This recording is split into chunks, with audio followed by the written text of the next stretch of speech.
Hello အားလုံးပဲမင်္ဂလာပါရှင် Hera ရဲ့အတန်တိုးသွားလို့ရှိရင်အတန် volume လေးကိုမြင့်ပြီးတော့နားထောင်ပေးပါနော်ဘာလို့လဲဆိုတော့ Hera ကဒီအခုအချိန်ကညတကောင်ဖြစ်နေပြီဆိုတော့အခုအချိန်ကျမှအတွေးရပြီးတော့ Hera ဒီဗီဒီယိုလုပ်ပေးခြင်းစိတ်တအားပေါ်လာလို့ပေါ့နော်ဗီဒီယိုလုပ်ပေးလိုက်ရခြင်းဖြစ်ပါတယ်အရင်တော့ Hera ကဒီ blessing ဗီဒီယိုတွေကိုလေကိုယ့်အတွက် blessings နေရပါတယ်လေကိုယ့်အတွက်ကံကောင်းခြင်းနေရပါတယ်လေဘယ်လိုလာမလဲဆိုတာနဲ့ပတ်သက်ပြီးတော့ကြတော့အဲ့တော့က monthly လုပ်ပြီးပြတာများတယ်ဒါပေမဲ့ဒီတစ်ခေါက်ကရတာ timeless reading ပေါ့နော်အဲ့တော့ဒီဗီဒီယိုလေးကိုစီမှာ pop up ဖြစ်လာပြီဆိုတာ ਨੇ ကိုဝင်ကြည့်လိုက်လို့ရှိရင်ဒါဒီ energy တွေကို claim လုပ်လို့ရတယ်ပေါ့နော်ဆိုတော့ဒီဗီဒီယိုလေးရဲ့ type တွေက timeless reading blessing is coming on your way ပေါ့နော်ကိုယ့်ရဲ့ဘဝတွေကိုရောက်ရှိလာမယ့်ကံကောင်းခြင်းတွေကောင်းချီးတွေကဘာတွေများဖြစ်မလဲဆိုတာတွေနဲ့ပတ်သက်ပြီးတော့မှ reading sleep လုပ်ပြီးတော့မှာဖြစ်ပါတယ် I'm so excited okay so တက်ခေါက်ရတာကတော့flowers လေးပေါ့နော် charms လေးတွေနဲ့ပြထားတယ်ပေါ့နော်ဒါလေးကကြတော့firework ဖြစ်ပါတယ်မြင်ရလားမသိဘူးနော်ဒါလေးကကြတော့ firework ဖြစ်ပါတယ်ဒါလေးကကြတော့ pile 2ဖြစ်ပါတယ်ဒါလေးက pile 2ဖြစ်ပါတယ် okay the last one ဒါလေးကကြတော့ pile 3ပဲဖြစ်ပါတယ် pile 3ဖြစ်ပါတယ်အဲ့တော့ charms လေးတွေကိုကြည့်ပြီးတော့ flower လေးတွေကိုပေါ့နော်ကြည့်ပြီးတော့ပိုင်းလေးတွေကိုရွေးချယ်ပြီးသွားပြီဆိုတာ ਨੇ ဟိုတို့ readings လေးကိုစလိုက်ရအောင် okay pile 1ပေါ့နော်ဒီ charms လေးပေါ့နော်ဒီနှင်းစီအပြာရောင်လေးပေါ့နော်ဒီဟာလေးကိုရွေးထားတဲ့သူလေးအတွက် Hera ကဒီကိုယ့်ရဲ့ blessings ပေါ့နော်ကြုံတွေ့လာရမယ်ကောင်းချီးမင်္ဂလာတွေကံကောင်းခြင်းတွေကဘာတွေများဖြစ်မလဲဆိုတာ ਨੇ ပတ်သက်ပြီးတော့ Hera က readings လေးဖတ်ပေးသွားမှာဖြစ်ပါတယ်ပထမအောင်ဆုံး Hera က tarot card နဲ့ကြည့်ပေးမယ်ပေါ့နော် tarot card 5 card ဆွဲမယ်ပြီးသွားလို့ရှိရင်ဖိုင်ဝမ်သမားလေးတွေမေးကြည့်နေမေးခွန်းပေါ့နော်ရှိလို့ရှိရင်မေးထားလို့ရတယ်ကဲလို့မေးခွန်းမရှိဘူးဆိုလို့ရှိရင်လည်းဒါဖိုင်ဝမ်သမားလေးတည်တိုက်တဲ့အဖြေတစ်ခုပေါ့နော်ဒီထဲတွေကကတ်တကတ်ကိုရထုတ်ပေးမယ်ပြီးသွားလို့ရှိရင် Tea Oracle ကတ်တွေက5ကတ်ပေါ့နော်fortune ကတ်လေးတွေကို Hera ဆွဲပေးမှာဖြစ်ပါတယ်အဲ့တော့စလိုက်ရအောင်ပထမဆုံးဖိုင်ဝမ်ပေါ့နော်ဖိုင်ဝမ်လေးတွေအတွက် blessings ကဘာတွေများဖြစ်မလဲ Please give me the message for Pi 1. Please give me the blessing message for Pi 1. Please give me the blessing message for Pi 1. Okay. Oh my God. The devil.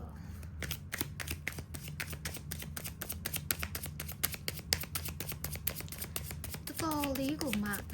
Powerful ဖြစ်တဲ့ energy ကိုတွေ့ရတယ်။ Paiwan lady oh my god မပူနဲ့ don't worry the devil တွေးလိုက်လို့မပူနဲ့နော် Paiwan lady အခုခံစားနေရတဲ့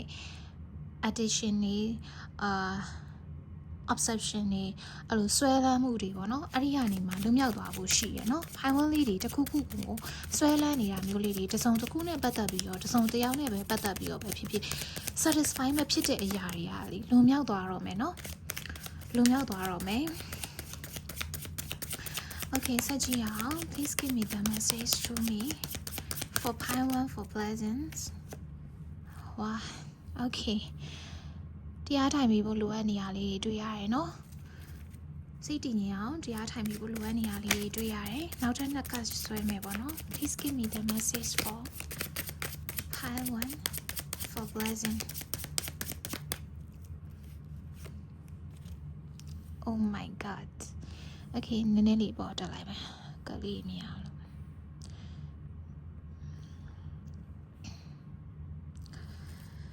Please give me the message for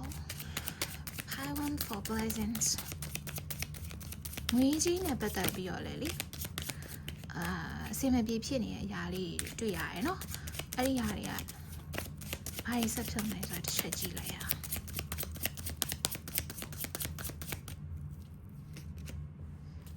Oh my god. Okay. Errorly. Hera ဘယ်လိုသွားတွေ့လဲဆိုလို့ရှိရင် Pi 1 လေးတွေ energy resonate ဖြစ်မှာပေါ့နော်အခု energy check ဖို့အတွက်ဟဲ့ပြောမယ်ပေါ့နော်ဖိုင်ဝမ်သမားလေးရွေးတဲ့သူတော်တော်များများကလေ satisfy မဖြစ်တဲ့အရာတွေတော်တော်များခဲ့တယ်ပေါ့နော်တော်တော်များခဲ့တယ်တစုံတစ်ယောက်နဲ့ပဲဖြစ်ဖြစ်တစုံတစ်ခုနဲ့ပဲဖြစ်ဖြစ်အဲ့ဒီຢာတွေနဲ့ပတ်သက်ပြီးတော့အထူးသဖြင့်ဒီမှာမြင်ရတာတော့ငွေကြီးပိုင်းနဲ့ပတ်သက်ပြီးတော့လीနော်ငွေကြီးပိုင်းနဲ့ပတ်သက်ပြီးတော့ဒီအစင်မပြေရမျိုးလေးရှိတယ်နောက်တစ်ခုကကြတော့ဒီပိုင်ဆိုင်လူမှုတွေနဲ့ပတ်သက်ပြီးတော့ဗောနော်ဒီတယောက်ကိုပိုင်ဆိုင်လူမှုတွေဒါမှမဟုတ်ဒီဥစ္စာတွေကိုပိုင်ဆိုင်လူမှုတွေကုတ်တွေထားရတဲ့အရာမျိုးတွေဗောနော်အဲ့ဒါတွေနဲ့ပတ်သက်ပြီးတော့လေဒီစိတ်မချမ်းမြေ့စရာလေးတွေရှိခဲ့တယ်ဗောနော် satisfy မဖြစ်ဘူးပေါ့နော်မပျော်ရွှင်နေဘူးအဲ့လို energy ကိုတွေ့ရတယ်အဲ့ဒီ energy နဲ့ resonate ဖြစ်တယ်ဆိုရင်ဒီ file 1ကိုဆက်ကြည့်ဒီ energy နဲ့ resonate မဖြစ်ဘူးဆိုရင်တော့ file 2နဲ့ file 3ကိုတစ်ချက်ကြည့်ပေးပေါ့နော်ဒီ energy တွေအကုန်လုံးနဲ့မှ resonate မဖြစ်ဘူးဆိုတော့ Hera reading list ကိုကြော်သွားလို့ရပါတယ်နော်Hera readings ကိုသဘောကျတဲ့သူတွေ resonate ဖြစ်တဲ့သူတွေကတော့ Hera ရဲ့ YouTube channel လေးကို like follow subscribe လုပ်ပေးဖို့မမေ့ပါနဲ့ personal reading အတွက်ဆိုရင် Hera ရဲ့ Telegram @HERA1996 မှာလာပြီးတော့မေးလို့ရပါတယ်เนาะအဲ့တော့ဆက်ပြောမယ်သီလားဒီ energy နဲ့ကိုက်တဲ့သူတွေကလေဘာဖြစ်လဲဆိုရင်ဒီအဲ့ဒီဘဝကနေလွတ်မြောက်သွားဖို့ရှိရသီလားလွတ်မြောက်သွားဖို့ရှိရဘယ်လိုမျိုးလွတ်မြောက်သွားမလဲဆိုလို့ရှိရင်လေအဲ့လိုမျိုးဒုက္ခတွေလောကဓာတ်တွေကြုံရတဲ့အခါကျတော့လေတချို့တွေကကြတော့ကောင်းမှုအတွက်ကြုံရတာသီလားအဲ့လိုလောကဓာတ်တွေကကြတော့ဘာဖြစ်လဲဆိုရင်ဘာသာရေးဘက်ကိုပိုရောက်သွားစေတယ်ဘာသာရေးကိုပိုလုံးဖြစ်သွားတယ်ပေါ့နော်ဒီတိုင်းဘဝမှာအများတန်းဒုက္ခကြီးပဲခံစားနေရတယ်သူတော့မရှိဘူးဒါပေမဲ့ဒုက္ခတွေအများခံစားနေရတယ်ဆိုလို့ရှိရင်ဘာသာရေးလုပ်ဖို့ကမေ့လျော့နေရများတယ်အဲ့ဒါကြောင့်မို့လဲနတ်ဗုဒ္ဓဘာသာတွေအနေနဲ့ဆိုလို့ရှိရင်လေနတ်ပြည်မှာဆိုလို့ရှိရင်ကောင်းမှုကုသိုလ်တွေလုပ်ဖို့မေ့လျော့နေရဆိုတာအဲ့ဒါတကယ်နော်ကိုဘဝမှာပျော်ရွှင်စရာတွေပဲများနေတဲ့အခါကြလို့ရှိရင်လေဒီဖျားတရားတွေဘာသာရေးတရားတွေလုပ်ဖို့ကကြတော့မေ့လျော့နေတတ်တာရှိတယ်ဒါလူတဘာပါပဲအဲ့လိုဆိုတော့ကိုကဒီလိုအခက်အခဲတွေကြုံလာလိုက်တဲ့အခါမျိုးတွေကြာလို့ရှိရင်အဓိက never give up ပေါ့နော်အရှုံးမပေးနဲ့အရှုံးမပေးဘဲနဲ့ပေါ့နော်ဘယ်လိုဖြစ်လဲဆိုရင်ကိုကဘာသာရေးကိုပို့လို့ဖြစ်လာတယ်ပို့ပြီးတော့ဒီစိတ်မချမ်းမြေ့စရာတွေများလာတဲ့အခါကျတော့စိတ်ချမ်းမြေ့အောင်တရားထိုင်တာမျိုးလေးတွေပေါ့နော်အဲ့ဒါလေးတွေလုပ်ပေးဖို့လိုအပ်တယ်အဲ့ဒီအရာကနေပဲဒီဖိုင်ဝမ်လေးတို့ရဲ့ guideline ကမြင်လာလိမ့်မယ်ပေါ့နော်ဖိုင်ဝမ်လေးတို့ဘာလုပ်ရမလဲဘာဆက်လုပ်ရမလဲမသိလို့ရှိရင်တရားပဲထိုင်လိုက်တော့အဲ့ဒီကနေမှတစင်းဒီဖိုင်ဝမ်လေးတို့သူ့ဟာသူလမ်းကြောင်းကပေါ်လာလိမ့်မယ်ဆိုတာမျိုးတော့ဟဲ့ဒါတွေ့မိရယ်နောက်တစ်ခုကကြတော့အဲ့လိုမျိုးဘာသာရေးခိုင်းဆိုင်ပြီးတော့မှကိုယ့်ရဲ့ကံကြည်အားတွေမြင့်တက်လာမယ်ကိုယ့်ရဲ့စိတ်ဆွမ်းဆောင်နိုင်ရည်တွေမြင့်တက်လာမယ်ကိုယ့်ရဲ့အတွေ့အခေါ်တွေမှန်ကန်လာပြီးတော့မှကောင်းသောဒီအခြေအနေပေါ့နော်ဒီလိုအရာတွေကနေပြီးတော့မှလွတ်မြောက်သွားမယ်ဆိုတော့ blessings လေးကိုတွေ့ရတယ်ဒါကတစ်ချက်နောက်တစ်ချက်ရှိရယ်နောက်တစ်ချက်ကကြတော့လေဆရာကောင်းတမကောင်းမိတ်ဆွေကောင်းတွေတွေ့သွားတာကိုကဒီလိုတွေဒုက္ခတွေရောက်ပြီးတော့ကြုံနေရတဲ့အချိန်မှာငွေကြေးပိုင်းနဲ့လည်းတွေ့ရတယ်ပေါ့နော်တချို့တွေကြတော့ဒီဟိုပါပေါ့နော် relation ပိုင်းနဲ့ပတ်သက်ပြီးတော့အခြေအင်တောင်ရင်းနဲ့ပတ်သက်ပြီးတော့လည်းစိတ်မချမ်းမြေ့မှုတွေတွေ့ရတယ်เนาะတချို့တွေကကြတော့ငွေကြေးပိုင်းနဲ့ပတ်သက်ပြီးတော့စိတ်အဆင်မပြေမှုတွေတွေ့ရတယ်ပေါ့နော်ဆိုတော့အဓိကအပြင်ပြောချင်တာ the moon ကတ်ကိုတွေ့ရတာဖြစ်တဲ့အတွက်လေillusions တွေအများများပြီးတော့ထင်အောင်ထင်မှားတွေဝေဝဝတွေဘာလို့မလုပ်ရမှန်းမသိ loss ဖြစ်နေတဲ့လူတွေလည်းတွေ့ရတယ်ပေါ့နော်အဓိကအပြင်တော့စိတ်ပေါ့စိတ်နဲ့ပတ်သက်ပြီးတော့မှတော်တော်လေးကိုဝေဝါးပြီးတော့အဆင်မပြေနေတဲ့သူတွေကိုတွေ့ရတယ်ပေါ့နော်ဆိုတော့အဲ့ဒီကိစ္စတွေကလွန်မြောက်သွားတော့မယ်ခုနကလိုမျိုးဘာသာရေးတရားကိုင်းဆိုင်ပြီးတော့လွန်မြောက်သွားတာကတစ်ချက်နောက်တစ်ချက်ကကြတော့ဒီဆရာကောင်းသမားကောင်းတွေကြုံရမယ်မိကောင်းစေကောင်းတွေနဲ့အကူအညီတွေနဲ့ပေါ့နော်ဆရာကောင်းသမားကောင်းရဲ့အကူအညီလမ်းပြမှုတွေနဲ့ဒီဘဝကနေပြီးတော့မှလွန်မြောက်သွားပြီးတော့ဒီကိုဘဝတွေကပို့ပြီးတော့ shining ဖြစ်လာမယ်ပို့ပြီးတောက်ပလာမယ်ပို့ပြီး glow up ဖြစ်လာမယ်ဆိုတော့blessings လေးတွေတွေ့ရတယ်เนาะအဲ့တော့ don't worry about that အခုကြုံနေရတဲ့ကိစ္စတွေလွန်မြောက်တော့မယ်အခုကြုံနေရတဲ့စိတ်မချမ်းမြေ့စရာကိစ္စရပ်တွေအားလုံးလွန်မြောက်တော့မယ်အဲ့ဒါပြောတယ်နှစ်ချက်တည်းကတစ်ချက်နဲ့ပေါ့နော်လွန်မြောက်တော့မယ်ဆိုတာကိုဖိုင်ဝမ်လီဒီယုံကြည်ထားလိုက်ပါလို့ပြောချင်ပါတယ်เนาะဒါဖိုင်ဝမ်လေးတွေအတွက် blessings ပဲဒီလောက်ကောင်းတဲ့ blessings မရှိတော့ဘူးเนาะကိုယ်မှကြုံတွေ့နေရတဲ့စိတ်အဆင်မပြေမှုတွေobsession တွေနောက်ပြီးတော့ဗာလဲအတားအဆီးတွေနောက်ဆက်တွေနောက်ပြီးတော့ဒီငွေကြေးပိုင်းဆိုင်ရာ စိတ်အစင်မပြေမှုတွေအခက်အခဲတွေအားလုံးကလွန်မြောက်သွားတော့မယ်ဆိုတာမျိုးကိုတွေ့ရပါတယ်เนาะနောက်ထပ်9လ 5 months ပေါ့နော်ဒီမှာ5 day တွေ့ရတော့လေအဲ့တော့အချိန်ကာလကတော့အဓိကမကြောက်ဘူး okay ဟရာခုနကပြောတယ်ဒီမှာ intro မှာပြောခဲ့တယ်ပေါ့နော်ဖိုင်ဝမ်လေးတွေမေးခြင်းနဲ့မေးခွန်းရှိလို့ရှိရင်မေးခွန်းတစ်ခုမေးထားလို့ရတယ်မေးခွန်းမရှိဘူးဆိုလို့ရှိရင်တော့ဒါဖိုင်ဝမ်လေးတွေတည်တိုက်တဲ့ message တစ်ခုလို့ပဲမှတ်ပေးပါဒါ answer oracle ကတ်လေးပေါ့နော်တက်ကတ်ဆွဲထုတ်ပေးပါမယ် please give me the message for pile 1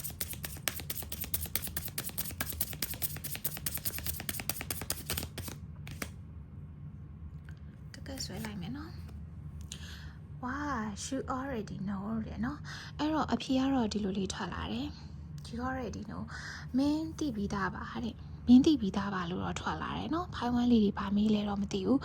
မေးတဲ့အရာကအတွက်မေးတဲ့အရာအတွက် solution ကတော့မင်းသိပြီးသားပါတဲ့နော်အဲ့လိုမျိုးလေးတော့ထွက်လာပါတယ်အဲ့တော့ဒီမှာ blessings ဒီtea leaf oracle ကလေးနဲ့တော့ကဒီfortune လေးတွေပေါ့နော်ဘာလေးညာရှိအောင်မလဲဆိုတာနဲ့ပတ်သက်ပြီးတော့ဖိုင်ဝမ်လေးတွေကိုကြည့်ပြပါမယ်အဲ့ဒါကကြောင့်9ကတ်ဆွဲလိုက်မယ် tarot ကတ်တွေနဲ့အတူတူပေါ့နော် please ထွက်လာပြီခုံပြန်ပြီးထွက်လာပြီ pineapple reconciliation နဲ့နော်တယောက်ယောက်နဲ့ပြန်ပြီးတော့မှလေ reconciliate ဖြစ်မှာ reconciliation တွေဖြစ်မှာကိုတွေ့ရတယ်ပြန်လဲပြီးတော့မှစုံတွေ့ကြတာမျိုးတွေရှိရယ်မယောင်းစီအောင်နေနဲ့စုံတွေ့ရတာဖြစ်ဖို့များတယ်ပေါ့နော်အခြေအနေနဲ့ပတ်သက်ပြီးတော့တိတ်ပြီးတော့မခံစားမိဘူး pineapple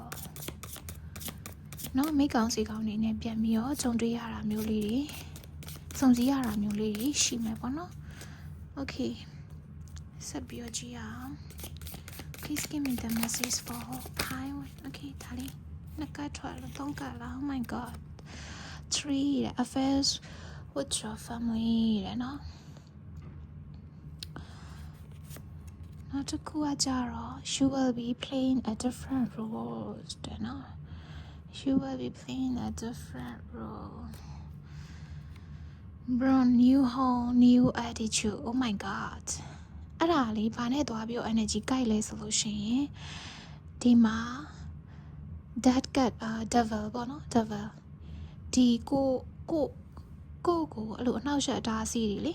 အဲ့ဒါတွေအားလုံးကတပြက်စီးနဲ့လဲလိုက်တယ်လို့မျိုးရှင်းထုတ်လိုက်ပြီးတော့မှကိုကအတွေးခေါ်တွေပြောင်းလဲသွားတာပေါ့ကိုယ့်ရဲ့ attitude တွေကိုယ့်ရဲ့အတွေးခေါ်တွေအကောင်းဘက်ကိုရောက်သွားတာမျိုးပေါ့နော်စိတ်သစ်လူသစ်နဲ့ပေါ့နော်ဒီမှာ new home ဆိုတော့လေနော်တချို့တွေအိမ်သစ်နဲ့ပတ်သက်ပြီးတော့အိမ်အသစ်ပြောင်းရတာရွှေ့ရတာမျိုးလေးတွေလည်းတွေ့ရတယ်ပေါ့နော်reconciliation okay နောက်ဆုံးသက်ကလေးကြည့်လိုက်ရအောင်နော်နောက်ဆုံးသက်က please give me the message for pile 1တချို့တွေပေါ့နော်မိသားစုနဲ့ပြန်လဲပြီးတော့ reconciliation ပြန်ဖြစ်တာမျိုးတွေပေါ့နော်မိသားစုနဲ့ဝေးရရောက်နေတဲ့သူတွေပြန်ပြီးတော့လေမိသားစုနဲ့အလဲပြန်တွေ့ရတာမျိုးလေးတွေရှိမယ်ပေါ့နော် peace and harmony တဲ့ဘယ်လောက်တောင်ကောင်းလိုက်လဲဒီမှာ win chip ပါအတန်းတော့ကတော့လုပ်ပြီးအဲ့ဒါလေးပေါ့နော်ဒီဟာလေးသိရမလားဆဲလဲလေးတွေအဲ့တော့ငယ်ငယ်တော့အဲ့ဒီအိမ်ရှိမှာအဲ့ဒါလေးချိန်ထားလေးလေတက်လို့ရှိရင်အတန်လေးတွေလေအရန်တာယာတဲ့အတန်လေးထွက်တယ်ပေါ့နော်အဲ့ဒါလေး peace and harmony ရဲ့ဘယ်လောက်တောင်ကောင်းလိုက်တဲ့ blessings လဲပေါ့နော်အဲ့တော့လေဖိုင်ဝမ်လေးတွေကမပူနဲ့ကိုပို့ရတယ်ကိုလေ peace and harmony ဖြစ်နေအဲ့လိုမျိုးအေးချမ်းမှုတွေ harmony လိုက်လျောညီတွေဖြစ်မှုတွေ balance ဖြစ်မှုတွေဝင်ရောက်လာတော့မယ်เนาะနောက်တစ်ခုကကျတော့ you will be playing a different roles တဲ့ဆိုတော့ကဒါကိုဘယ်လိုသွားပြီးတော့တွေးမိလဲဆိုလို့ရှိရင်လေအခုလိုမျိုးလေလောကဓာတ်အနေနဲ့ဒုက္ခတွေခံစားနေတဲ့ role ကနေပြီးတော့မှသိလားဒုက္ခတွေချမ်းသာဒုက္ခတွေ peaceful ဖြစ်မဲ့အရာတွေ joyful ဖြစ်တဲ့အရာတွေဘက်ကို changes ဖြစ်သွားတော့မယ်အဲ့ဒီ role ကိုပြန်ရောက်သွားတော့မယ်အဲ့လိုမျိုးအတိတ်ပဲတော့အဲ့ဒါဖွင့်ဆိုခြင်းနဲ့ပေါ့နော်နောက်တစ်ခုကကျတော့ဒီမှာမိသားစုနဲ့ပြန်လဲပြီးတော့စုံစည်းရတာမျိုးလေးရှိရဲတချို့ရေချားမြေချားနိုင်ငံရဲ့ချားမှာအလုံးလုံးကင်နေတဲ့သူလေးတွေကကြတော့မိဘတွေနဲ့ပြန်ပြီးတော့မိသားစုတွေနဲ့ပြန်ပြီးတော့လေအဲ့လိုတနည်းရမှာပြန်ဆုံတာမျိုးအလဲလာပြီးတော့အလဲဆုံတွေ့ကြတာမျိုးလေးတွေရှိမယ်ဒါလေးကလည်းဒါ blessing ပဲလीเนาะကိုမိသားစုနဲ့ကိုပြန်ပြီးတော့တွေ့ဆုံရတာ ကလည်း blessings တစ်ခုပဲဖြစ်တယ်ကိုယ့်ရဲ့ကံဆိုးမိုးမောင်ကြမှုတွေလွတ်မြောက်သွားပြီးတော့ကံကောင်းခြင်း rule ကိုရောက်သွားတာကလည်း blessing ပဲကိုယ့်ဘဝတွေကို peace and harmony တွေဝင်ရောက်လာတဲ့အဲ့လို energy တွေဝင်ရောက်လာတာကလည်းဒါဖိုင်ဝမ်လေးတွေရဲ့ blessing ပဲဖြစ်ပါတယ်အဲ့တော့ right readings လေးကိုသဘောကျလိမ့်မယ်လို့မျှော်လင့်ပါတယ်ရှင်เนาะpersonal reading ဆိုလို့ရှင်အဲ့ဒါကို Telegram မှာလာပြီးတော့ပြောပြလို့ရပါတယ်အဲ့တော့တို့ဖိုင်တူလေးတွေအတွက်သွားလိုက်ရအောင်เนาะHello ဖိုင်တူလေးတွေမင်္ဂလာပါရှင်။ကြကောက်ဖိုင်တူလေးတွေအတွက်ကတော့က timeless ပေါ့နော် blessings reading လေးဖတ်ပြီးတော့မှာဖြစ်ပါတယ် blessings coming on your ways ပေါ့နော်ဒီဖိုင်တူလေးတွေရဲ့ဘဝတွေကိုရောက်ရှိလာမယ့် blessings တွေကဘာတွေများဖြစ်မလဲဆိုတာနဲ့ပတ်သက်ပြောကဒီ tarot card လေးနဲ့ဆွဲပေးမယ်ဒီ tarot card ကို9ကတ်ဆွဲမယ်ဒီမှာ answer oracle card ကို1ကတ်ဆွဲမယ်ဒီ answer oracle card ကဖိုင်တူလေးတွေမှာမေးစင်စရာမေးခွန်းတစ်ခုရှိရဆိုလို့ရှိရင်အခုတည်းကစိတ်ထဲမှာကြိုပြီးတော့မေးထားလို့ရပါတယ်เนาะဒီထဲကနေ1ကတ်ဆွဲပေးမယ်ပြီးပါလို့ရှိရင်ဒီ tea leaf card လေးတွေသုံးပြီးတော့မှအဲ့ဒါကဒီ fortune လေးတွေကိုပြပြပြီးသွားမှာဖြစ်ပါတယ်အဲ့တော့စလိုက်ရအောင်အရင်ဆုံးဖိုင်တူလေးတွေအတွက် blessings ကဘာတွေများဖြစ်မလဲ Please give me the message for part 2 for blessings Please give me the blessing message for part 2 Please give me the blessing message for part 2 Let's see how Oh my god, 4 of swords. 4 of swords.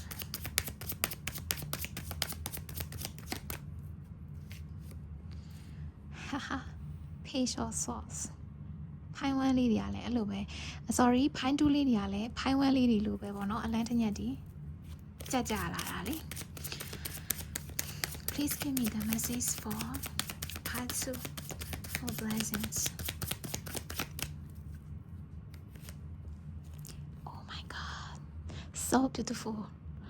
So beautiful energy ဒီမှာဆိုအချစ်ရေးတွေတွေ့ရပြီပေါ့နော် Okay ဆွဲလိုက်အောင် Please give me the message for part 2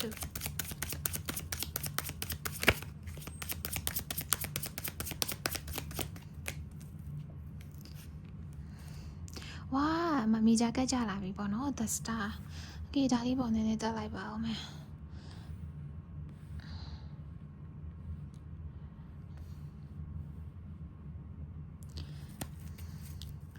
Please give me the message for part 2 for blessings. Oh, နောက်ဆုံးနှစ်ကကတော့မိကြကနှစ်ကကြလာတော်လေးကို energy က beautiful ဖြစ်တယ်ပေါ့နော်အဲ့တော့ပြပြမယ်ထမအောင်ဆုံးလေးဒီလား energy chat ကနေစပြီးတော့ပြောမယ်ပေါ့နော်ဖိုင်တူလေးဒီဖိုင်တူလေးတွေကတော်တော်များများကလေးဒီလားစင်မပြေဘူးဆိုတဲ့ energy ကိုတွေ့ရတယ်ဒီလားအခြေရေးမှာရောလူမှုရေးတွေမှာရောเนาะအခြေရေးမှာလူမှုရေးတွေမှာထိုးနှက်ခံထားရတယ်တစ္ဆာဖောက်ခံထားရတဲ့သူတွေเนาะအဲ့လိုမျိုးတွေတော်တော်များမယ်အခြေရေးမှာစင်မပြေဘူးเนาะလူမှုရေးတွေမှာလည်းစင်မပြေဘူးအဲ့လို energy မျိုးကိုတွေ့ရတယ်ဒါပေမဲ့ပညာရေးတော့တော်တော်ကောင်းတယ်เนาะပညာရေး blessings တွေကတော်တော်ကောင်းတယ်အဲ့တော့လေအဲ့လို energy နဲ့ဒါအဲ့လို energy တွေ့ရတယ်ပေါ့เนาะတချို့အရန်ပင်ပန်းနေတယ်တယောက်တည်းနေခြင်းနေတယ်เนาะတယောက်တည်းနှုံးခွေပြီးတော့အိယာပေါ်မှာပဲလဲနေကြတော့တယ်เนาะချို့တွေ trauma တွေရထားတဲ့သူတွေရှိရပေါ့เนาะအဲ့တော့ဒီ energy နဲ့ဖိုင်တူလေးတွေ resonate ဖြစ်တယ်ဆိုရင်ဒီ readings လေးကိုဆက်ကြည့်လို့ရတယ်ဒီ energy resonate မဖြစ်ဘူးဆိုလို့ရှင်เนาะ Pi 1နဲ့ Pi 3ကိုတစ်ချက်ကြည့်ပြီး Pi 1နဲ့ Pi 3နဲ့မှာ energy မကိုက်ဘူးဆိုရင်တော့ right readings လေးကိုသဘောကြော့သွားလို့ရပါတယ်เนาะpersonal reading မေးချင်တယ်ဆိုရင်ရာစီမှာဒီလို blessing package လည်းယူလို့ရတယ်เนาะတခြား package တွေလည်းရှိရဲအဲ့ဒီအတွက်ကို my right ရဲ့ Telegram @asia1996 မှာလာပြီးတော့ဆက်သွယ်လို့ရပါတယ်အဲ့ဒါဒီတောင်းလေးမှာ maybe ဒီတောင်းမှာတနေရာမှာပေါ့နော်ဒီတောင်းတနေရာမှာအဲ့ဒါရေးပေးထားမယ်အဲ့ဒီ Telegram မှာလာပြီးတော့မှာအဲ့ဒါစီမှာ booking လာတင်လို့ရပါတယ်ရှင်အဲ့တော့ဒီဟာလေးကိုဆက်ပြီးပြောလိုက်ရအောင်ဖိုင်တူလေးတွေပေါ့နော်အဲ့လိုမျိုး energy တော့အဲ့ဒါအရင်တွေးမိရဖိုင်တူလေးရွေးရတဲ့သူတွေမှာစီးပွားရေးတွေအခြေအနေတွေအဆင်မပြေဘူးနှုံအရန်ကိုပင်ပန်းနေတယ်เนาะအဲ့ရထဲမှာပဲနေကျင်တော့တယ်တယောက်တည်းပဲနေကျင်တော့တယ် easy နေကျင်တော့တယ် trauma တွေရနေတယ်ဆိုတဲ့သူတွေရှိတယ်เนาะအဲ့ဒီအရာတွေကနေ changes ဖြစ်တော့မယ်သိလားဒါဖိုင်တူလေးတွေက blessing ပဲဘလို့ changes ဖြစ်လဲဆိုတော့လေဖိုင်တူလေးတွေကအဲ့လိုမျိုးဒီ healing လုပ်နိုင်သွားတာ ပြောရမယ်ဆိုလို့ရှင်ဒီလိုတွေကြုံပြီးရနောက်ပိုင်းမှာတယောက်တည်းခွဲနေခြင်းပါတယ်ပြီးသွားလို့ရှင်ငါဘလို့ငါရဲ့စိတ်ကိုဘလို့ဟီးလုံးလဲဘလို့မျိုးrebate ပြန်လဲပြီးတော့မှငါစိတ်ကိုဘလို့ပြန်ပြီးတော့တိဆောက်မလဲเนาะကိုကိုဘလို့ပြန်တိဆောက်မလဲဆိုတော့ဒီအတိညာဉ်နေပွင့်သွားတာเนาะအတိညာဉ်နေပွင့်သွားတာအဲ့ဒါမျိုးတွေတွေ့ရတယ် facial source เนาะအတိညာဉ်နေပွင့်သွားတာပြီးသွားလို့ရှိရင်အဲ့ဒီအတိညာဉ်နေကနေပြီးတော့မှလေကိုယ့်ရဲ့ပျော်ရွှင်မှုကိုယ့်ရဲ့တကယ်ဒုက္ခပေါ့เนาะကိုယ့်ရဲ့အစစ်မှန်ပျော်ရွှင်မှုတွေကိုတွေ့သွားတာအဲ့ဒါမျိုးတွေ့ရတယ်အခြေအမှအဆင်မပြေတဲ့သူတွေလေတိလားဒါကြုံရမှာခဏပဲပေါ့နော်ဒီလိုဖြစ်နေတဲ့ကိစ္စရဲ့တရားခဏပဲမင်းပြန်ပြီးတော့မှ healing လုပ်နိုင်လိမ့်မယ်เนาะမင်းပြန်ပြီးတော့မှ healing လုပ်နိုင်လိမ့်မယ်နောက်ပါလို့ရှိရင်မင်းမှာအဲ့လိုမျိုးပေါ့နော်အသိဉာဏ်ရှိရဘလို့ healing လုပ်ရမလဲဆိုတော့wise ဖြစ်တယ်ပေါ့နော်ပြောရမယ်ဆိုရင်ဒီလား wise ဖြစ်တယ် intuition ကောင်းတယ်အဲ့ဒီအတွက်ကြောင့်မို့လို့ပြီးရင်လည်းမင်းကိုလေဒီလားကန်တရားလေဒီတိုင်းမထားအောင်မင်းကူကန်စိုးနေရလို့ထင်တယ်ဆိုလို့ရှိရင်လေကန်ကောင်းချင်နေရပြန်လာအောင်ပါဒီလား universe is very justice ပေါ့နော်အဲ့လိုမျိုးပြောချင်တယ်เนาะအဲ့ဒါကြောင့်မလို့ never give up အရှုံးမပေးလိုက်ပါနဲ့ပေါ့နော်အခုချိန်မှာကြုံနေရတဲ့စိတ်ဒုက္ခတွေကတစ်ချိန်မှာမင်းစိတ်ချမ်းသာဖို့အတွက်ဖြစ်လာရတဲ့အကြောင်းရင်းတွေလေအကြောင်းရင်းတွေပါလို့ပြောချင်တယ်ပေါ့နော်အဲ့လိုမျိုးတွေ့ရတယ်ဒီလားနောက်တစ်ခုကကျတော့ပညာရေးတွေအရန်ညံကောင်းတယ်เนาะဖိုင်းတူလေးတွေပညာရေးမှာလည်းတော်တယ်ထက်တယ်အဲ့လိုမျိုး blessings လေးတွေလည်းတွေ့ရတယ်เนาะဒါအကြောင်းသားအကြောင်းသူလေးပါတယ်ဆိုလို့ရှိရင်လေเนาะပြီးသွားလို့ရှိရင်ဒီအခုကြုံတွေ့နေရတဲ့အခက်အခဲတွေနဲ့ပတ်သက်ပြီးတော့လေဘယ်လိုမျိုး healing လုပ်ရမလဲဆိုတဲ့နီးလန်းကိုလည်းသိကြရတယ်เนาะဖိုင်းတူလေးတွေကလေအဲ့တော့လေတဘာဝတွေကိုရှောက်ပြီးတော့သွားပေးပါเนาะစာအုပ်စာပေတွေဖတ်တာမျိုးလေးတွေနဲ့အချိန်ကုန်ဆုံးပေါ့နော်ကိုကစိတ်ညစ်နေတယ်စိတ်ညစ်နေတယ်မပျော်ရွှင်ဘူးတယောက်တည်းပဲနေခြင်းနဲ့ဆိုလို့ရှိရင်ပန်းချန်တွေမှာသွားပြီးတော့စာအုပ်ဖတ်တာမျိုးလေးတွေကန်းချီလေးကိုသွားပြီးတော့မှအပန်းဖြေတာမျိုးလေးတွေလုပ်ပေးနေတယ်နောက်ပွားလို့ရှိရင်ပေါ့နော် city life တွေနဲ့ဝေးရပေါ့နော်အဲ့ဒီမှာတာယာတဲ့ညလေးတညမှာပေါ့နော်အဲ့လိုမျိုးကြယ်လေးကြည့်ပြီးတော့မှအဲ့လိုမျိုးနေတာမျိုးလေးတွေပေါ့နော်အဲ့လိုမျိုးတွေရောဒါတော့အဲ့ feeling တော်တော်ကြိုက်တယ်အဲ့လိုကြယ်လေးတွေကြည့်နေရတာသဘောကျတော့လေအဲ့လိုလေးတွေကြည့်ရင်းနဲ့လည်း healing ဖြစ်သွားနိုင်တယ်ပေါ့နော်ဆိုတော့ကျယ်လေးတွေကိုကြည့်ပြီးတော့အဲ့လိုမျိုးပေါ့ universe ကိုပြောချင်တဲ့အရာတွေပေါ့နော်ရင်ဖွင့်ချင်တဲ့အရာတွေရင်ဖွင့်လိုက်မယ်ပြီးပါလို့ရှိရင်ကိုတောင်းဆိုချင်တဲ့အရာတွေအကုန်လုံးတောင်းဆိုပေးလိုက်ပေါ့နော်ဒါလေးကလေဒါ one of the healing for pine 2ပေါ့နော် pine 2လေးတွေအတွက်ဒါ healing တစ်ခုလို့ပဲဟဲ့ပါပါဇက်ကမသိဘူးသူကလို့ထွက်တာပဲအဲ့လိုမျိုးပဲရှိမယ်အဲ့ဒီအတွက်ကြောင့်မလို့ universe ကလေဒီကဘယ်တော့မှပြစ်မထားအောင်နော်ဒီ pine 2လေးတွေကလေရိုးသားတယ်နောက်ပြောလို့ရှိရင်မျှတမှုကိုကြိုက်တယ်ပေါ့နော်နောက်ဘောကတော့ဒီအပေးယူမျှတဲ့ဆက်ဆံရေးတွေကိုလည်းသဘောကျတယ်အဲ့ဒီအတွက်ကြောင့်မို့လို့လေuniverse ကဒီတိုင်းပဲကိုယ်အစိုးတွေမပေးဘူးเนาะအစိုးတက်လက်အကောင့်တက်လက်ပေါ့အဲ့လိုမျိုးကိုယ့်ရဲ့ versions ကိုပို့ပြီးတော့မှလေ sharp ဖြစ်လာအောင်ပို့ပြီးတော့မှ level up ဖြစ်လာအောင်ပို့ပြီးတိုးတက်လာအောင်လုပ်ပေးနေရလို့တွေးထားเนาะနောက်တစ်ခုကကျတော့ဘာရှိမလဲ Ten of Cups လေ Ten of Cups ကလေဒီလားအခြေအိမ်တောင်ကြီးအခြေအိမ်တောင်ကြီးနဲ့ friendship ပေါ့နော်အဲ့ဒီဟာကြီးနဲ့ပတ်သက်ပြီးတော့တော်တော်လေးဟိုမှာအဆင်ပြေလာမယ်ဒီလားအခြေအိမ်မှာအဲ့ဒီလိုမျိုးကိုက healing နေဖြစ်သွားပြီเนาะကိုဘဝ stable ဖြစ်သွားပြီ healing နေဖြစ်သွားပြီเนาะတည်ငြိမ်သွားပြီကိုလည်းအရန်ချစ်တတ်နေပြီကိုဘွားမှာဘယ်သူမှလည်းမလို့တော့ဘူးအေးစီထက်မြက်မြက်နဲ့ independent ဖြစ်နေရက်တည်နေနိုင်ပြီ independent ဆိုတာမှာ emotionally financially အကုန်လုံးကိုပြောတာပေါ့နော် independent ဖြစ်စွာနဲ့ရက်တည်နေနိုင်တဲ့အချိန်ကြာလို့ရှိရင်လေကိုဘွားတွေကို Ten of Cups လိုမျိုးတကယ်ကို stable ဖြစ်တဲ့တကယ်ကိုပျော်ရွှင်စရာကောင်းတဲ့မိသားစုဘဝတွေရောနောက်တငယ်ချင်း friendships တွေရောနောက်ပြီးတော့ဒီအိမ်တောင်ဘက်ပေါ့နော်အိမ်တောင်ဘက်လို့ပြောရမှာပေါ့အဲ့လိုမျိုးအရာတွေ Ten of Cups ပေါ့နော်ဝင်လာပါလိမ့်မယ်เนาะအဲ့ချိန်ကျရင်တော့ဒါပြောရမယ်ဆိုတတ်တာ blessings နဲ့တော့မှတူနေတယ်တိလားเนาะ timeless reading ဆိုပေမဲ့လေဒီဟာတသက်စာလုံးအတွက်ကိုပြောလိုက်တယ်လို့ပဲဟဲ့ရာစီမှာခံစားရတယ်ပေါ့နော်ဖိုင်းတူးလေးရဲ့ဘဝတစ်လျှောက်လုံးကတော့အဆင်ပြေသွားလိမ့်မယ်ချောမွေ့သွားလိမ့်မယ်ပေါ့နော်လူမှုရေးစည်းပွားရေးပညာရေးနောက်ပြီးအချစ်ရေးပေါ့နော်အိမ်တောင်ရေးစတဲ့အရာတွေနဲ့ပတ်သက်ပြီးတော့မှ stable ဖြစ်စွာနဲ့ happy ending ပေါ့နော် ten of cups ကိုဟဲ့ရာအဲ့လိုပဲမြင်နေ happy endingအဲ့လိုမျိုးဖြစ်သွားလိမ့်မယ်လောလောဆယ် four of swords energy တစ်ခုတည်းပဲရှိတာဖိုင်းဝမ်လေးတွေကပိုရောင်းဆိုသေးတယ်ဖိုင်းဝမ်လေးတွေမှာဆိုရင်အဲ့လိုမျိုး negative energy လေးတွေကနည်းနည်းများတယ်ဖိုင်းတူးလေးတွေက four of swords တစ်ခုတည်းပဲရှိတာဒါပေမဲ့ four of swords ကဘယ်လိုဖြစ်နေလဲဆိုတော်တော်လေးတော့နာကျင်ရတဲ့ကတ်တစ်ခတ်တည်းကြတာပေါ့နော် okayအဲ့တော့လေဒီလားအဲ့ဒီအခုကြုံနေရတဲ့အရာတွေကနေပြီးတော့မှဒါ blessings ပဲ healing နေဖြစ်သွားမယ်เนาะထထမြက်မြက်နဲ့ကိုယ့်ဘာသာကိုတယောက်တည်းတွေရက်တည်လာနိုင်ပြီးတော့မှ glow up ဖြစ်လာမယ် financially emotionally independent ဖြစ်လာမယ် justice လည်းဖြစ်တယ်ပေါ့နော်ကိုယ်တိုင်ကလည်း justice ဖြစ်တယ်အဲ့ဒါကြောင့် universe ကလည်းကိုတရားမျှတမှုတွေပြန်ပေးမှာပါเนาะဖိုင်တူးလေးတွေเนาะနောက်ဆုံးမှာတော့ဒီမှာ ten of cups energy နဲ့အဆင်ပြေပြေနဲ့happy ending ပေါ့နော်ဘဝတသက်တာတခြားအဆင်ပြေချုံးဝေသွားပါလိမ့်မယ်ဆိုတော့ blessings လေးကိုတော့တွေ့ရပါတယ် okay ပြောရတာလေကြာသွားပြီဆိုတော့ဟဲ့ဒီမှာဖိုင်းတူးလေးတွေမေးချင်တဲ့မိကွန်းလေးတွေမေးထားမယ်လို့ထင်ပါတယ်မိကွန်းတစ်ခုပေါ့နော်အမေးချင်ဆုံးအသိချင်ဆုံးမိကွန်းတစ်ခုပေါ့မရှိလဲဒီကက်ရဲ့ answer ကဒီဖိုင်းတူးလေးတွေအတွက်တည်တင်တည်ထိုက်တဲ့ answer တစ်ခုလို့ပဲမှတ်ထားပေးပါအဲ့တော့ဟဲ့ဒီမှာတကက်ဆိုလိုက်မယ်Please give me the message for how to finally answer the message. Please give me the message. The chat There is the potential for it, but it's not yet possible to seize. No, Dima finally ba me thalero mati wu da be ma potential alala shi ya potential alala ro shi de da be me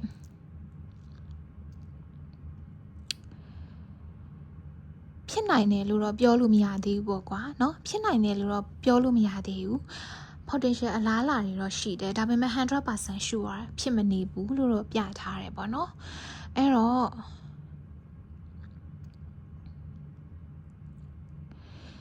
okay ပြောမယ်ဆို50-50ပေါ့ကွယ်အဲ့တော့ဘာမေးထားလဲတော့မသိပေမဲ့လေဒီလား50-50ဆိုတာလေဒီတိုင်းပဲပြောပြမယ်เนาะဒီအခုဟေရာပြောပြသွားတဲ့အရာတွေအားလုံးပေါ့နော်ဒီ tarot readings တိုင်းရာလी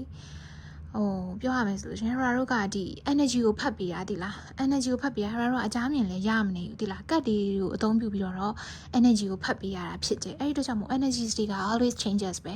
ဘာဖြစ်ဆိုတော့လူတွေရဲ့စိတ်ကလည်းအများနဲ့စက္ကန့်ဝက်အတွင်းကိုပြောင်းလဲဖြစ်နေတာဆိုတော့လေနော်ဆိုတော့ energy တွေက always change ပဲအဲ့တော့ကောင်းတဲ့ energy ပဲကြာကြာဆိုးတဲ့ energy ပဲကြာကြာ is depend on your energy เนาะ is depend on your current energy ပေါ့เนาะအဲ့ဒီ energy ပေါ်မူတည်ပြီးတော့မှ results တွေလည်းပြောင်းလဲသွားတယ်လက္ခဏာတွေလည်းအဲ့တိုင်းပဲเนาะလက္ခဏာတွေလည်းဒီတိုင်းအမြဲတမ်းမရှိနေဘူးအမြဲတမ်းပြောင်းလဲနေတာအဲ့တော့အရာအလုံးကပြောင်းလဲတယ်အဲ့ဒီအတွက်ကြောင့်မို့လို့ဒီအဖြေကိုမကြိုက်ဘူးဆိုလို့ရှိရင်ဒီအဖြေကိုမရအောင်မှားအောင်ပေါ့နော်ပြောရမယ်ဆိုမှားအောင်ပြောင်းလဲယူလို့ရတယ်เนาะဘာလို့ဆိုတော့ဟေရာကိုရိုင်းလည်းအဲ့လိုမျိုးစာမိုးဝဲတွေနဲ့ပတ်သက်ပြီးတော့ဟေရာရဲ့ဒီစာမိုးဝဲဖြည့်ဆို့မှုတွေနဲ့ပတ်သက်ပြီးတော့ဟေရာအဲ့လိုကတ်တွေဆွဲဘူးတယ်အဲ့တော့လည်းဟေရာ energy ကိုချိန်လိုက်နိုင်ခဲ့တယ်ကွာဒီလားအဲ့ဒီဟာလေးတွေကတော့ဟေရာ video YouTube မှာတင်ထားတာတော့တော်တော်လေးကြာပြီအဲ့ဒီ experience တွေကိုအကြောင်းလေအားကြောင့်မို့ tarot ကတ်တွေအတိုင်းတသက်မှတ်သေးဖြစ်မယ်လို့တော့မဆိုလို့ဒါပေမဲ့မိမိရဲ့ energy မိမိရဲ့လှုပ်ဆောင်မှုတွေမိမိရဲ့ဇွဲလုံးလားဗရိယာတွေပေါ်မှာလည်းမူတည်သေးရဲဆိုတာပြောချင်တယ်ပေါ့နော်ဆိုတော့ဒီကတ်လေးကကျတော့50% sure 50% unsure ပေါ့နော်အဲ့လိုမျိုးပြပါတယ်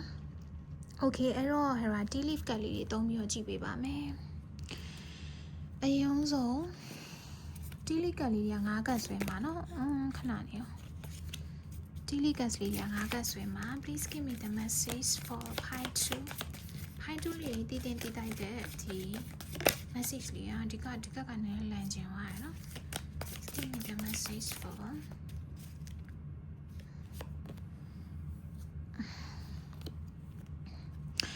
ဒီကလေးကလမ်းသွားတာလေ getting together with friends နဲ့တူလာကောင်းတဲ့ကောင်းမွန်တဲ့ဒီပါနော်မိတ်ဆွေတငယ်ချင်းတွေပေါ့နော်ရလာလိမ့်မယ်နော်ဒီခွေးလေးတွေလိုပဲသစ္စာရှိရလို့ပြောလို့ရတယ်နောက် broken bridge and successful outcome true problem နဲ့ဒါကောင်ကကျတော့ဒီ four source ကိုတစ်ချက်သွားပြီးတော့ပြရတယ်ပေါ့နော်ဆိုတော့ဒီတချို့တွေပေါ့နော်အခုဖိုင်းတူးလေးတွေကိုပြောခဲ့တဲ့အတိုင်းပဲ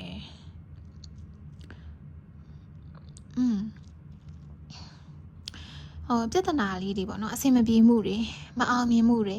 အဲ့လိုအရာတွေကနေလွန်မြောက်သွားဖို့ရှိရပေါ့နော်ဒါ blessings အနေနဲ့တားတော့မှဖတ်ခဲ့တာပေါ့နော်အခုလဲဒီမှာ broken bridge ကိုပြရဲဆိုတော့လေအစပိုင်းမှာတော့အဲ့လိုမျိုးဒီအစပိုင်းမှာပဲဖြစ်ဖြစ်အခုဒီဗီဒီယိုကြည့်နေတဲ့အချိန်မှာပဲဖြစ်ဖြစ်ပေါ့နော်အဲ့လို problem လေးတွေရှိရသီလားအဲ့ problem လေးတွေကအဆင်ပြေသွားလိမ့်မယ်နော်မပူပါနဲ့အဆင်ပြေအောင်လဲဘယ်လိုလုပ်ရမလဲဆိုတာဖိုင်းတူးလေးတွေကသိရပေါ့နော်Please give me the message for part 2. Oh, romance is in the air. 10 of cups နဲ့သွားတူတယ်တူလားromance is in the air တဲ့နော်အဲ့တော့ကိုဘက romantic ဆန်တဲ့ event တွေအဖြစ်ဖြစ်တည်တစ်စုံတစ်ယောက်ဝင်လာဖို့ရှိတယ်နော်ဝင်လာဖို့ရှိရအဲ့ဒါလည်း blessings တစ်ခုပဲနော် Please give me the message for part 2.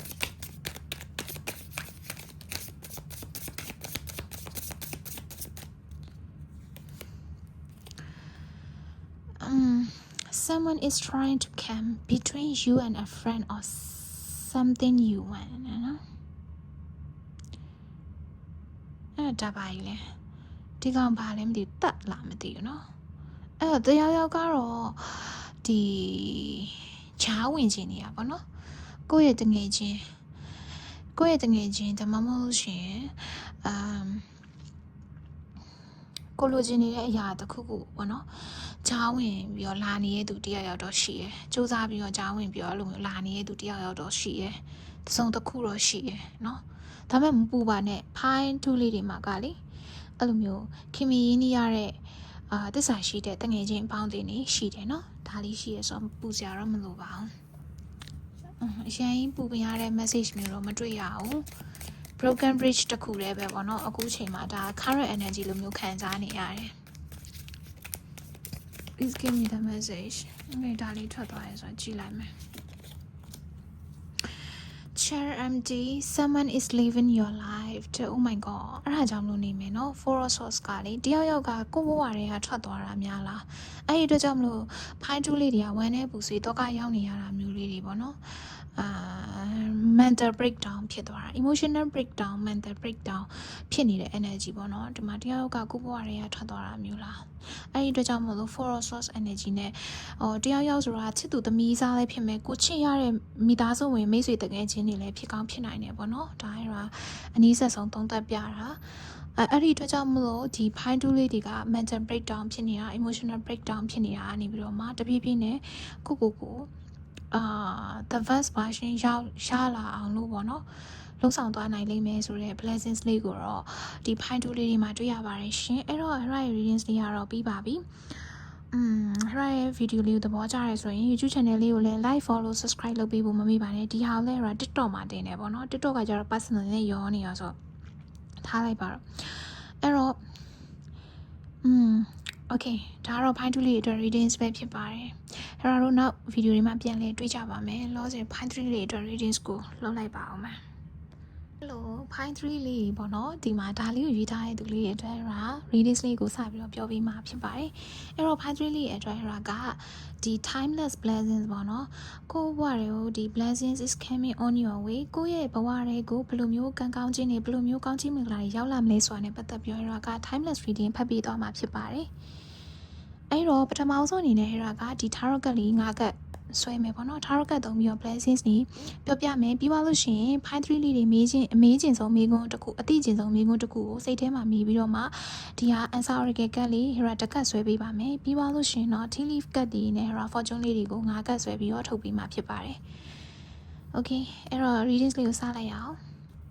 ပထမဆုံးဒီ tarot ကတ်လေးနဲ့ဟဲ့က fine 3လေးတွေအတွက် blessings ကဘာများဖြစ်မလဲ please give me the message for fine 3 for blessings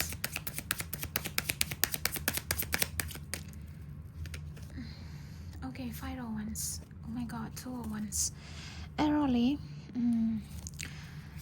ဟဲ့အခုဖတ်ပြီးရဲ့ blessings တော်တော်များများလေးအကောင်းကြီးပဲလုံးဝမပါဘူးဒီလားမကောင်းတဲ့အရာတွေဒီလောကဒဏ်တွေကြုံတွေ့နေရတဲ့အခက်အခဲတွေကနေလုံမြောက်သွားတဲ့အရာတွေကြီးပဲတွေ့ရတယ်ဗောနော်ဖိုင်းလေး3ခုစတုံးပါလေ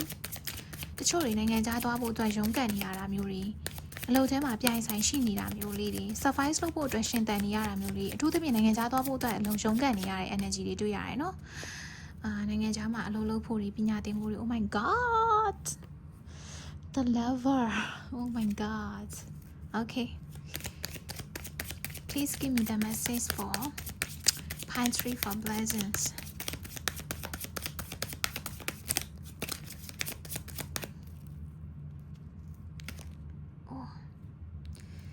ဒီကက်ကဒီလိုမျိုးထွက်လာတာပေါ့ကွယ်ဒါလေးကပါထွက်လာတာဆိုတော့6ကယူလိုက်ပါမယ်အဲ့တော့ကက်လေးတစ်ချက်နဲ့စီလိုက်အောင်မယ်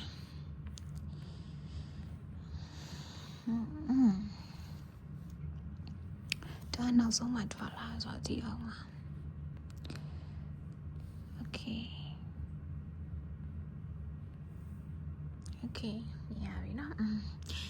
Okay စပြီးတော့ဝင်လာပြီ energy ကကြတော့ဘယ်လိုမျိုးလဲဆိုတော့ fine tree လေးတွေရဲ့ energy ကိုအရင်ပြောမယ်ပထမအောင်ဆုံးတွေ့ရတာလ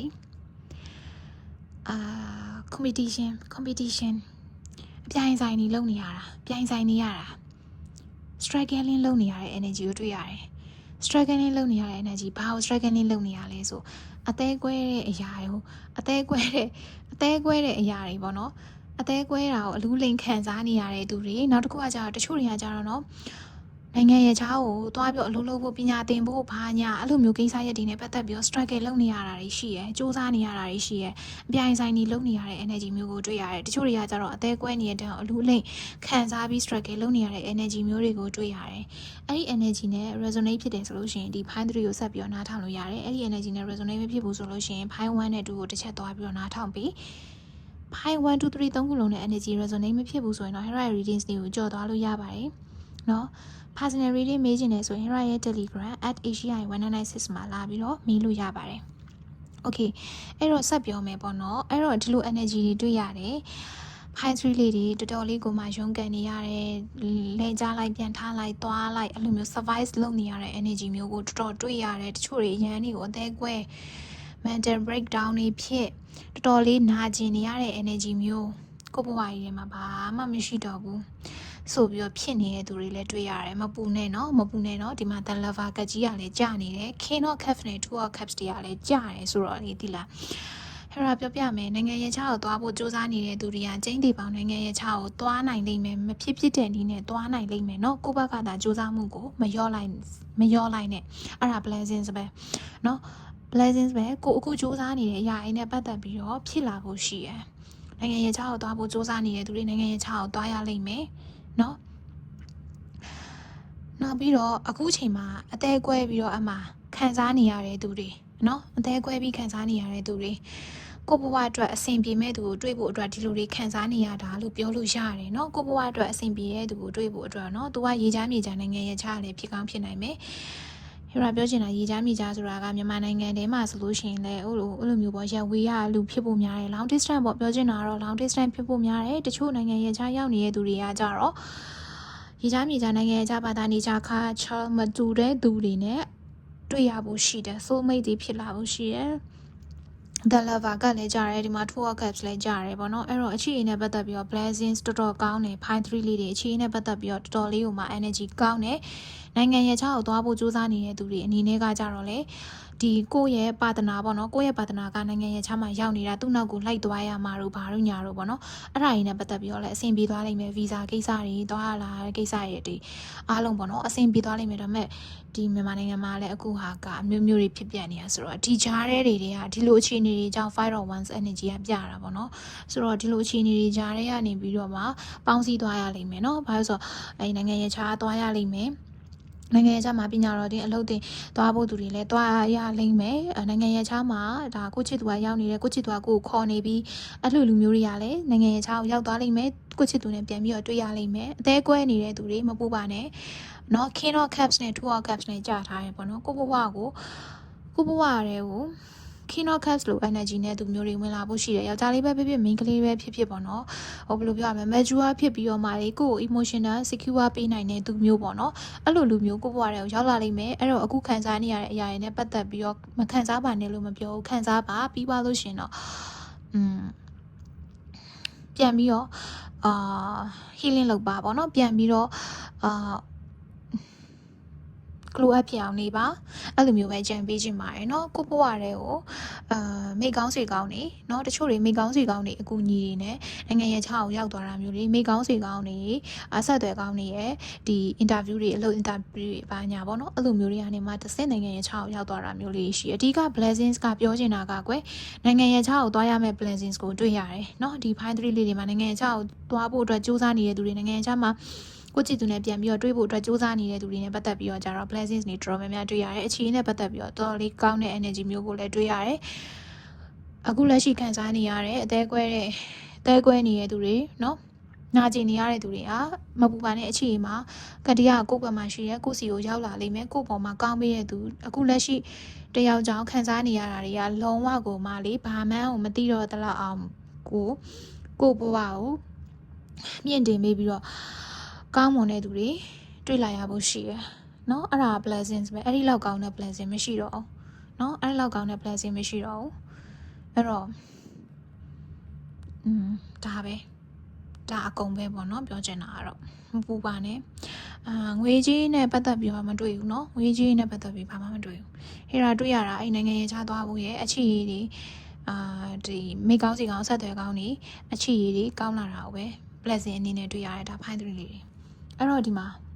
answer ရခဲ့က fine 3လေးမေးချင်တဲ့အမေးချင်ဆုံးမေးခွန်းတစ်ခုကိုမေးထားပေးပါအကယ်လို့မေးခွန်းမရှိဘူးဆိုလို့ရှင်လဲဒီကက်ကဒါ fine 3လေးတည်တင်တည်တိုက်တဲ့ message တစ်ခုလိုပဲမှတ်ယူပေးပါเนาะအဲ့တော့တကက်ဆွဲလိုက်မယ် Please give me the message for part 3.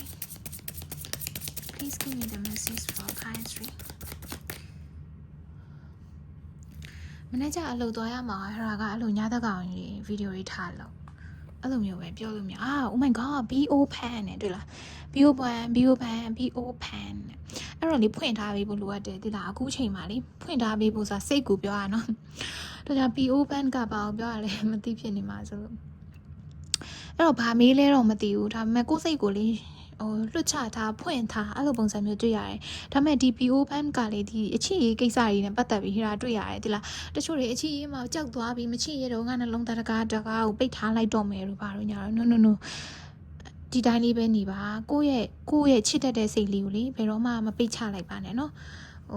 ဘယ်လိုပြောရမလဲချို့တွေကြတော့လေငါမချစ်ပြီးတော့ငါမကောင်းပြီးတော့ငါ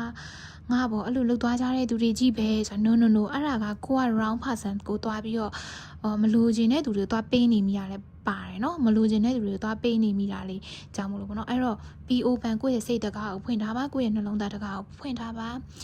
keep calm and relax ပေါ့နော်အဲ့လိုမျိုးနေပြပါလို့ပြောချင်ပါတယ်အဲ့တော့ဒီမှာ tea leaf ကတ်တီကြည့်ပြီးတော့အဲ့ဒါတို့ပြောရအောင်ဘာတွေများကြုံရအောင်လဲဘာတွေများတွေ့ရအောင်လဲ Please give me the message for pile 3 give me the message ဒါလေးထွက်လာပြီနော်အရင်ကောင်းတဲ့ message ပဲ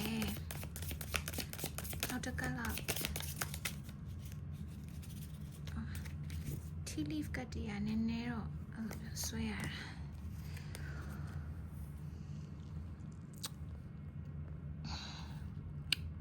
Oh my god eagle တဲ့ကျလာကောင်းလိုက်တာဒီမှာဆိုလို့ရှိရင်လေအယောင်တွေတော်တော်များများဝါးတွေလိမ့်မော်တွေเนาะအရင် strong ဖြစ်တယ် Leo energy လည်းတော်တော်လေး strong ဖြစ်တယ်เนาะထားလိုက်ပါတော့ science နေရတော့မပြောတော့ဘူးနောက်ထပ်သုံးကဆွဲမယ် Please give me the message for pi 3လေးတည်ထိုက်တဲ့ထွက်လာပြီဟဲ့အကောင်ပလောင်လေးတွေကြာရယ်နော် arrogant okay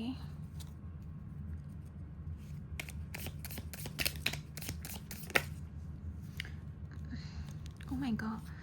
ဒီ3ခုထွက်လာတော့3ခုလုံးပဲယူလိုက်တော့တယ်တာရော့ကတ်ဆိုလဲ6ကတ်ထွက်တယ်เนาะအခုဒီမှာတော်တော်လေးပြောချင်နေပုံပဲ fine 3လေးတွေအတွက် blessing อ่ะလေဒီမှာ tea leaf ကတ်ဆိုလဲ6ကတ်တောင်ထွက်တယ်အဲ့တော့ကြည့်ရအောင်ဘာလဲဆိုတာဒီမှာကြည့် love ကပါလာပြန်ပြီတွေ့လား bless ဒီ love နဲ့ပတ်သက်ပြီးတော့ fine 3လေးတွေကတော်တော်လေးကိုမှ significant ဖြစ်တယ်เนาะတော်တော်လေးကိုမှအခုခံစားနေရတဲ့အရာတွေအတွက်လေမျက်ရည်တုပ်လိုက်သိလားခံစားနေဆိုတော့ဝါအောင်ခံစားပြီးသွားလို့ရှင်တော်လိုက်တော့เนาะတင်သွားနဲ့အဲ့ဒါတွေကိုတင်သွားနဲ့เนาะဒီမှာတွေ့ရတယ်